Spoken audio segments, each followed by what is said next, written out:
Hey guys, we're here in Columbia, Tennessee at the Cars and Coffee event. They do this once a month, and we ran into Kevin, and he has a very special truck. So Kevin, tell us a little bit about your truck, man. I'm so stoked that this thing actually runs and drives now. We've got a good calibration in it, but basically, me and Ian Johnson, for our Hands on Cars show on Amazon Prime, it's called Hands on Cars, we kind of bench raced, and he had this engine sitting around. So it's a V8 Cummins turbo diesel from a 2016 Nissan Titan. And what if? Nobody's ever done it before, certainly not on a C10. There was a TV show, they put it in a Dodge old Charger or something like that, an off-road rig. But it was like, you know, an LS swap. Okay, let's do a diesel truck. I've never had a diesel truck. I've had turbo and forced induction, roots blower, LS out the wazoo. I've never done a diesel truck. So it was kind of a fun experiment. So we got a Schwartz chassis to start it off with, and the ISV diesel engine, and set it in there. The only place it would fit, which is 26 inches setback from where it would sit in a Titan truck or a Chevy. Wow, that was the first thing you notice as you walk up, you know. So with this, it was either put a beer cooler in there or cant the radiator over. So we kind of backwards it up a little bit, because we've got an air-to-air intercooler in the front where the radiator normally sits. And here is a cold case radiators, LS swap radiator with electric fans, and kicked over like that. See, I'm learning as I go. My buddy that used to race and build rally cars, Chris Slee from Kiwi Customs, he said if you kick it over, it's a more efficient cooling charge because the air hits more of the fins in the radiator. So we did that. It filled up the space. Yeah. Oh, it looks neat. And circuit track guys will tell you that all day long, that it's a more efficient cooling charge. So CFT Performance, Josh Chapman stripped everything off the engine. It's an off-road or track-only thing, but he stripped the manifold down, the EGR is gone, the DPF is gone, the DEF is gone, and it's a track truck. Josh custom made these. This is a small block Chevy water neck. It all just works. It all works together, and it sits in there nice. The other challenges we had, it's so stinking wide that your brake master cylinder typically goes right here.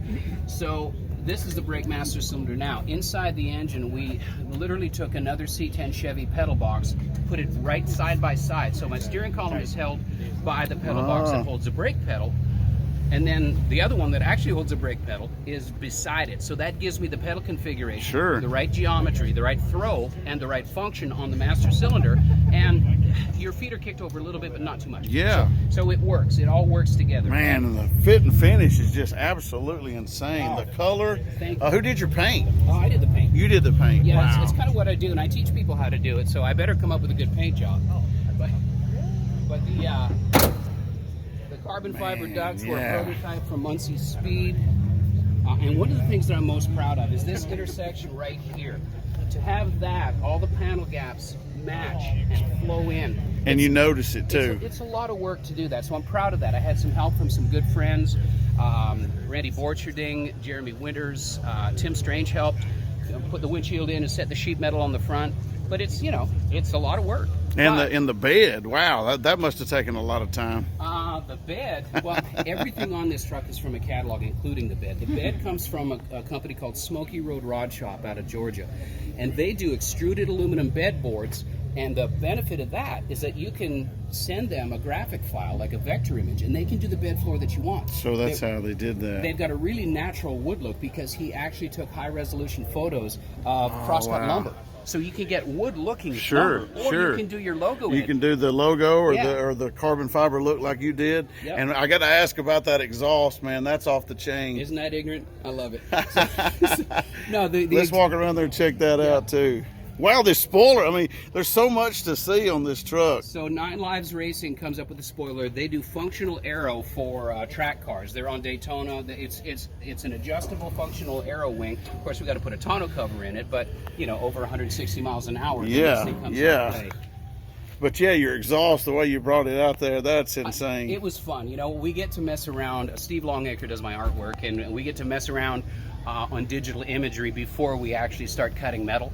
And we put this a couple of different places, like NASCAR, down and low. And well, that's what you would have thought. Yeah, but out the side, exhausted, down low. But I love that. Yeah, but right here, it's in your face, and it's just silly. And it's one of my favorite things about the truck. And it is really cool. I took a lot of heat, no pun intended, on the internet. Of, you're gonna burn people and all that kind of stuff. And it's like, well, don't stand too close to it. That's right. Anybody that's ever had a Corvette like the one next door with side pipes on, you got that little brown scar on your ankle. You do. Guess what? And the interior is gorgeous. Thank you. TMI seats. TMI seats, and Jan Van Koten from Stitch by Stitch Designs did the custom panels. And over the transmission tunnel, it's a fixed transmission tunnel built out of sheet metal. And then we did fiberglass and MDF panels over top of that, and then Jan recovered them. Perfect. So it works very well. And people ask me all the time, how are you going to work on the engine? Well, we take a page out of the F-150 guys, and we'll pull the cab up. Perfect. So I can probably have the cab off of this thing in a half a day and then work on front footage. Yeah, exactly. Well, fire that bad boy up. Like you said, it's not oh, look at that. Check this out. That's a bone stock door handle, drilled and chamfered and then powder coated. And it looks like something you'd see at SEMA. I mean, it really is. I appreciate that very much. Thank you. It Mr. really Scary is. Face on the side. I like him. He's very aggressive. So you want to hear it run? Yeah. You know, you were saying it's not crazy loud, but it definitely lets you know it's a diesel. Yep.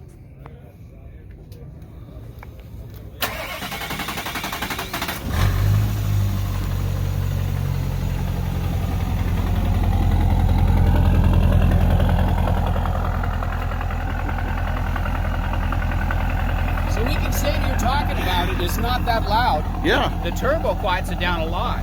So I have to say, Bus Raps is his Instagram handle, but the rap artist out of Nashville did the wrap on the outside. It's a mixed media thing. We got custom paint from Exalta, and then a body wrap on the back. A body wrap on the bed and everything. That is gorgeous. And all the sheet metal except the cab came from Brothers Truck Parts. It's a Schwartz Performance chassis, Rocket Racing wheels, BF Goodrich tires, cold case radiators. I've had a whole ton of support and help from people in the industry, and I just want to say thanks to everybody that helped make this silly dream a reality. Yes, sir. And make it into a fun truck, and it's a lot of fun to drive. Well, I've been over here waiting for you to get back, and it's been getting a lot of attention over here. It's just a gorgeous truck. Kevin, thanks so much for sharing it with us, and come to Columbia. Do you come to this show very often? I will now, yeah. Yeah, Columbia, Tennessee, Cars and Coffee. Thanks again, Kevin. Yeah, buddy. Peace out.